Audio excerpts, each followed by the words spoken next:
bakithi ngisemncane angifundanga angikwazi ngisho ukubhala Yeah. ngiyabonga abantu bakithi usupporteleni nami ngizoyimisela ngizoyilungisa impilo yami Yeah. ngiyabonga ukuthi ningisupport niqhubeni ngisupport Yeah. niqhubeni nginake Yeah. ukuthi impilo yami iqhubeke lapho But nje kuleyo namhlanje isikhathi abantu bakithi kuleno ke wayithinta ukuthi umama uyambona ukuthi ukanjani njani. yeah Angifuni isidile kuyona kakhulu. Futhi angifuni ukuyiphawula. Kuthiwe yomndeni ayingena.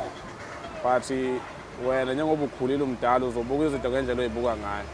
Nguze uqhakambisa uwende ukuthi uyakuthanda. And nami ngicela ukusho ukuthi uwende uthanda afika ukukhombisa lona sisekhaya. Ngiyayiqhenya ngalo. Ngicela ukusho nje abantu bekuzwa lokho. Uthe noma ekudlalisa mfethu nga-understand ukuthi uyakudlalisa uwindi. Yabo? Ngiyayiqhenya ngalo but asivala ngifuna ukube ngathi mhlawumbe sifuna ukudicilela igama lomzali phansi because siyamdinga. Kufanele akwenzele i-ID.